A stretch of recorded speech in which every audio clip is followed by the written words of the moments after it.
Yeroo inni maallaqa kana borsaan keewwatu maallaqa kan borsaa bira darbee bu'e ta'ee fi akkuma godhe beeku maallaqni إيمان فكر لن يوسشا هدوانك ودى حبشا رسول الله نور العين كبشا قارا يتكني نقص لي مغزي تشرا تتمر لك كانتو Assalamu alaikum warahmatullahi wabarakatuh. Kabajamtoota hordoftoota channel kan YouTube warra kiristaanaa sashama akkam jirtu harka fuuni isiniin jecha. Egaa akkuma beekamu kunugaa toora channel kan YouTubein gaafii nu dhiyeessee jira YouTubein kan jechuudha. Kanaaf gara gaafii deebisuutti dhiyaannee jira. Nu affeeruu keetiif maqaa hordoftoota keetiin maqaa keetiin galatoom isin jenna. Egaa jalqaba irratti affeerraa kiyya kabajjee chaanaal kiyya irratti dhiyaachuu keetiif galatoom jetti asillee baay'ee galatoom ulfaadhu fayyaa ta'e isin jenna. Ittaan sun tokkoffaa maqaa kee guutuu eessatti dhalattee eessatti guddattee amma eessa jirta? Oh my god, oh my god. Ani bakka itti dhaladhe Oromiyaa keessaa godina Jimmaa aanaa Sigimoo ganda Sariitii jedhamtudha. Bakka jiraadhu immoo Saudi Arabiyaa magaalaa Riyaad keessadha. Gaaffii lammaffaanii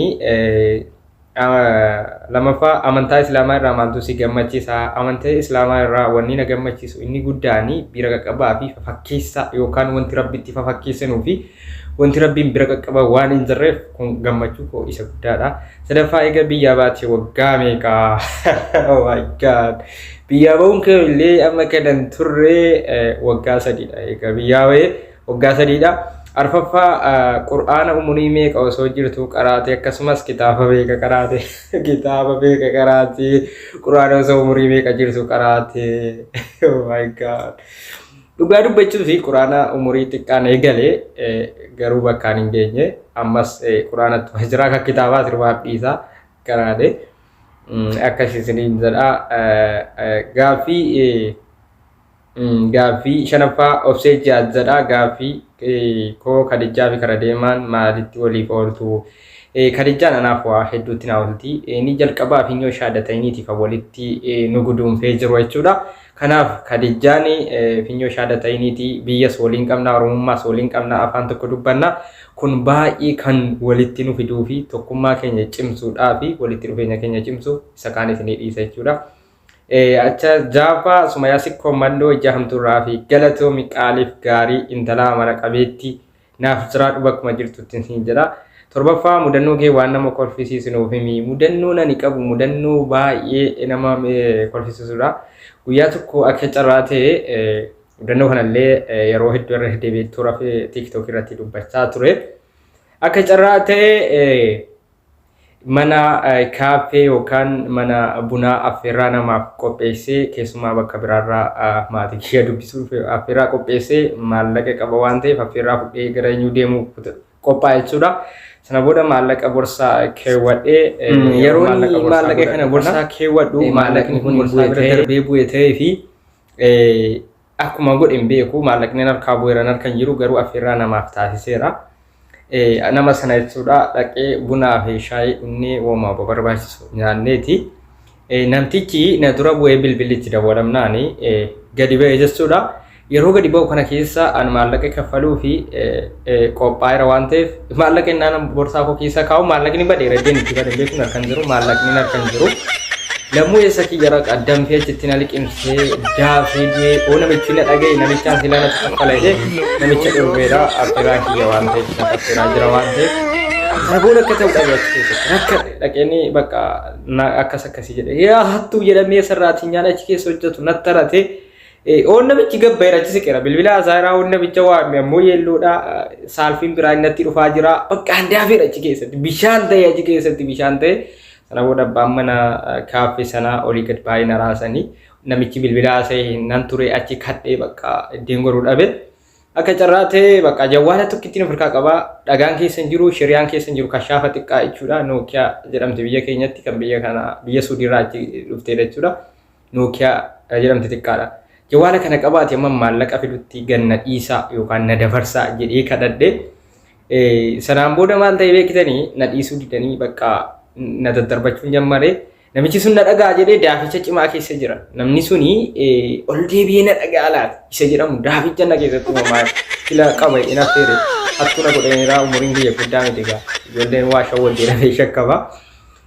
Akkan ta'e booda keessa kadhee jawwaalatti qabsiisee achi bahee namichichatti yeroo nan gadi bahu nan gaggabaabsa. Yeroo namichatti gadi bahu maal taate naan jedhe daaficha narra jira nan horkaa jira beektanii nan aaraa jira jechuudha horka beektanii akka nama gubate. Yeroo si bakka kun akkasiin jedheeni sana booddee achumaanii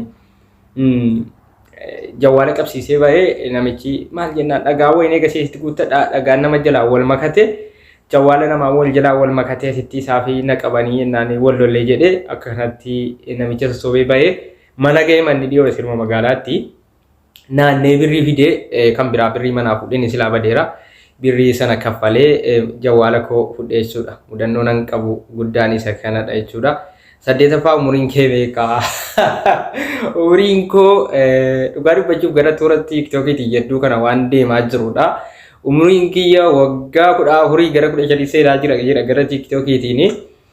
Dhugaa dubbachuuf umuriin koo naannoo 18ffaa keessa seenee jira jechuudha. Salgaffaa maatii kee keessa kaafirri jira maatii kee keessa kaafirri jira alhamdulillahi rabbil alamin maatii kiyya keessa kiristaaniin jiru akaakilee koo keessa akaakayyoo akaakilee koo keessa gara haadhaatiinis gara abbaatiinis hin jirani. Kunnaffaa addunyaa kana irra biyya kam jiraachuu feeta. Dhugaa dubbachuuf utuu haalli tasaakee akka nama tokkotti of ga'ee jiraachuun yaani jira qabeenyas ta'ee waa hundaanu gozii akka biyya kiyya filadhu hin jiru jechuudha. Garuu kan nu biyyaa nu baase waa biraati. Biyya waan nama biyya ofii namaa ga'u hin jiru jechuudha.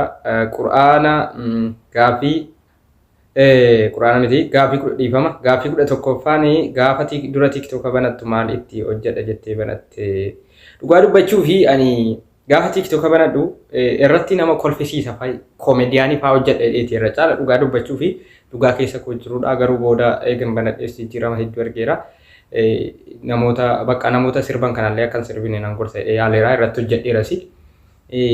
Kanan itti milkaa'e jira. Naman gorsee itti milkaa'e immoo wanaa milkuu sana itti gammadaa jiru jira waan ta'eef TikTokii banachuu koo gaafan dura banadhu koomediyaanii nama taphachiisu wantoota akkasii fi waan gaarii ta'e namatti himudha jechuudha. Kanaaf jechuudha. Suuraa jaallatu tokko nuuf qara'ii jira gaafin 12ffaan. Bismillahirrahmanirrahim.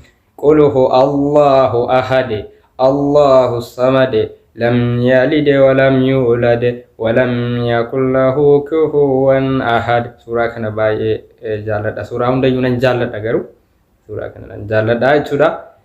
Kaadhimaa gaafa 13ffaa kaadhimaa qabda asitti dubbiin asitti banne kun asitti banne waan ibsisuuf kaadhimaa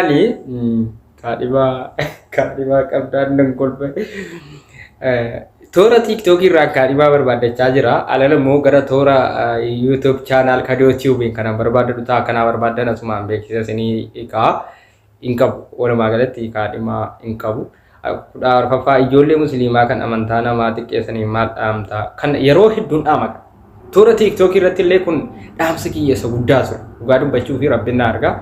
Dhaamsa kiyya guddaa ture ijoollee musliimaa kan nama jala deemtanii nama arrabsinaa gaarii miti amantii keessan jaalala miti jedha. Ammas immoo wanta dhaamuu fi amantii keessan jaallachuu miti amantii kiristaanaa jala deemtanii arrabsuun keessan amantii keessan jaallachuu miti amantuma keessan jibbuudha. Guyyaa tokko kiristaana ijoollee kiristaanaa jala deemee amantii tokko hin beeku waan isin ajaa'ibu TikTok eega banadhee kana lakkaa jechuudha. Kanaaf warri amantii kiristaanaa ijoollee kiristaanaa jala deemtanii arrabsitan amantii keenya illee jaalalan qabdan sobdaniiti walitti bu'iinsa uumuuf. Ijoollee kiristaanaas immoo warra musliima jala dhufanii arrabsan isin rabba qajeelchuu warra islaamaa rabba qajeelchuu fedhin dhaamaaf jechuudha jechuudha. Kana jechuudha. 15ffaa dhalaa musliimaa baay'ee niqaaba uffatanii kan dhalaa musliimaa baay'ee niqaaba uffatanii kan ofirraa baasaa jiru kana ofirraa mee maal dhaamsi ati isaaniif qabdu. Dhugaa dubbachuu fi dhalaa islaamaa taatanii ijaaba hin hidhatina ofirraa baasuun keessan wanta dhaamuuf ofirraa baasuun namni hin hidhatina. Ammas immoo egaa hidhattanii ofirraa baasna. Tarii rakkoo garaagaraa isin qabee wanti garaagaraa isin mudatee fuula keessan irratti dhiibbaa uffannaadhaan uumee ofirraa baasuu dandeessu. Mistira keessan ta'ee fuula duwwaa utuu manuma teessanii fuula miidiyaatti abba'uu dhiiftanii yeroo miidiyaatti abbaasan uleewwan dhiibbaa yeroo hunda hidhachuun isirraan ga'e fuula keessan hidhattanii gaarii ture. Yoo immoo namni hidhatee hidhattanii inni hidhatinaa sinuma kun dhaamsa kiyyadha. Rabbis na qajeelchuu isinis illee hin jedha. Waa biraa kan jennuuni. Gaaffii 16ffaan haadha keetiif abbaa kee hagam jaallatamee jaalala ibsi. Hagan jedhee ibsu akkuma jedhee ibsu hin qabu bakka na hanqate jechuudha. Keessattuu haadha kiyya baay'ee abbaa kiyyas baay'ee jaalladha. Keessattuu haadha kiyyaaf fidaa isinaa godhee yeroo nan kadhu yeroo hunda jechuudha. Haadha kiyya baay'ee waan jaalladhuuf tirfii abbaa kiyya illee akkuma kana jaalla garuu sun immoo tirfii haati kiyyas immoo nama quxisuu jaallatti isheen na jaallatti an quxisuudha. Kanaaf akkasii jechuudha haadha kiyyas abbaa kiyyas agam jedhee amman jedhu waliin jaalladha baay'ee jaalladha jechuudha walumaa galatti jechuudha. Gaaffii 17ffaa gara fuula duraatti tiiktookii irratti maal hojjechuu yaadda qabda? Tiiktooka koo irratti gara fuula duraatti gorsa tiiktooka gorsaa wayi tiiktooka gorsa fakkeenyaaf nama dogongoree fakkeenyaaf nama gorsuu nama qajeelchuu waan akkasii waan akkasii irratti hojjechuu hawwii gosa guddaadha. Fakkeenyaaf nama sirbus ta'ee nama waan tokko godhu bakka waan sirriirra hin jirre tiiktooka gorsaa utuma walii ta'e godhachuu yaada qaba. Amma akkaniin haa ta'u abdii qaba jechuudha. 19ffaa osoo biyya hin bahin dura biyya alaa akkamitti ilaalaa turte? Dhugaa dubbachuu fi namuma fooquma kanarra deddeemu seebar. Namuma fooqa kanarra deddeemee riyaalas haa ta'u doolaaras habduun argaa ture fooqarra deemee maallaqa funaanaa jechuudha lafa kanarra. Maallaqni lafarra jedhaa ture malee harka namaa eeggattee keessattuu biyya Arabaa keessatti akkanatti argaman seene. Kanatti argaman seene biyya Arabaa keessatti keessattuu gadaanaadha akka argamu haala namummaa keetii kan sirraa mulqutaa jechuudha. Inni itti aanu biyyaa bahuun bu'aa ni qaba jettee yaadda? Biyyaa bahuun eeyyen bu'aas qaba dhiibbaas qaba. Maalummaa biyya keetii si barsiisuu fi maalummaa biyya kee jaalala biyya keetii qabdu si barsiisuuf biyyaa bahuun biyyi kee maal akka taate si barsiisuuf gaarii jedhee yaada. Gaaffii kanaan goolabamaa galatoomi jennaan isheedhaan illee. Yaa muumina rabbii fitaate garbicha gammade diiniin kee har'aa borsi tolcha. Wanti nu gabbarroo haaleegaa tokkicha nabi Muhammadin qabna nabiyyicha. Garii waan gabbarroo afiif sokee tolcha kana na jaabaanee galata rabbicha.